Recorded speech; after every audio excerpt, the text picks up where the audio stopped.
Nous avons abordé précédemment la notion de position sur la moto. Il est essentiel de comprendre pourquoi et comment se positionner sur une moto lorsque l'on pratique la moto sur circuit. Première chose à faire, bien évidemment, se positionner au niveau du bassin. On ne s'avance pas trop près du réservoir, on laisse un espace de façon à pouvoir se déplacer sur la machine.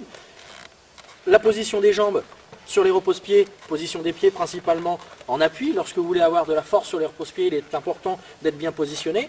Les pieds en canard, les pieds écartés ou sur les talons, il n'y a aucun appui, aucune sensation. Pour être efficace, on va reculer ses pieds, ce qui nous permet d'être légèrement reculé sur la moto.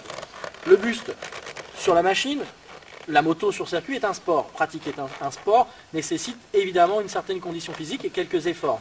L'intérêt n'étant pas d'avoir les bras verrouillés mais plutôt souples, le dos et les abdos nous permettent de nous tenir sur la moto en position. Les bras sont légers sur les guidons afin de pouvoir venir chercher les commandes de manière aisée.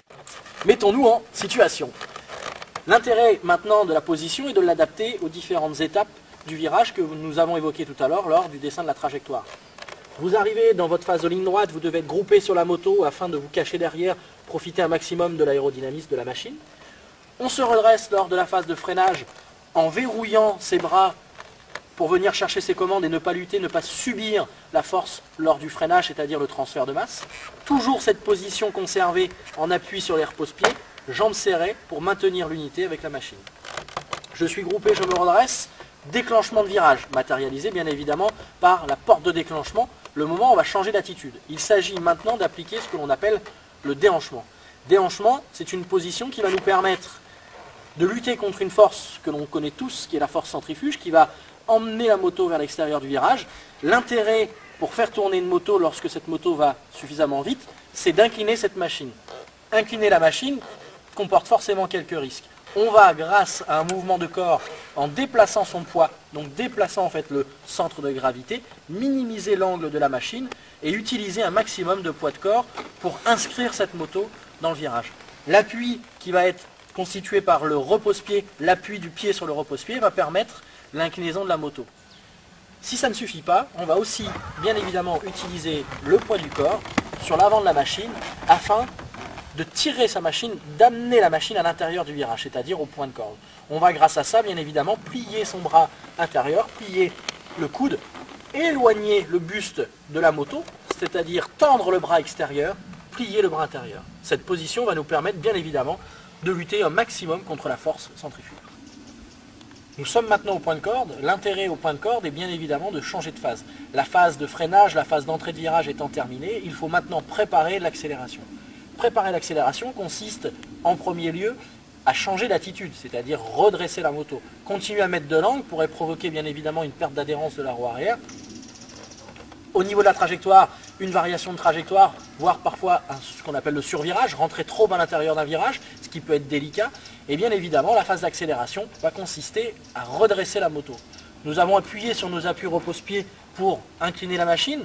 On va se servir des appuis extérieurs afin de redresser cette moto pour accélérer.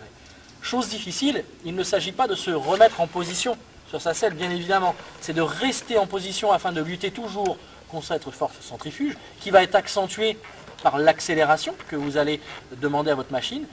Donc on va créer un mouvement entre les jambes dans cette position. Limite, on peut imaginer que la position est encore plus exagérée. Il va falloir redresser cette moto entre vos jambes, appuyer sur le repose-pied extérieur, redresser la moto avec les bras, conserver la position tant que la moto n'est pas sortie complètement du virage. L'intérêt est d'imaginer que l'on doit absolument avoir cette moto un maximum à la verticale lorsque l'on utilise l'accélérateur. Il s'agit bien évidemment de comprendre que l'ensemble de ces gestes techniques sont les bases du pilotage moto, mais qu'il reste certaines notions encore plus difficiles à appréhender, notamment comme le rétrohalage freinage coup de gaz simultané qui permet d'améliorer la phase d'approche du freinage.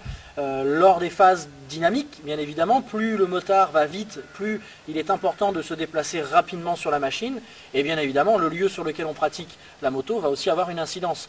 L'ensemble de cette gestuelle peut être appliqué aussi sur la route, dans, bien évidemment, une réglementation bien précise, mais une gestuelle qui peut vous permettre d'éviter à certains moments de vous faire embarquer par la machine, de ne pas maîtriser la situation. Toutes ces bases techniques sont applicables sur l'ensemble des machines aujourd'hui commercialisées. Il ne suffit pas ou il n'est pas nécessaire d'avoir une machine type sportive pour pouvoir appliquer ces gestes.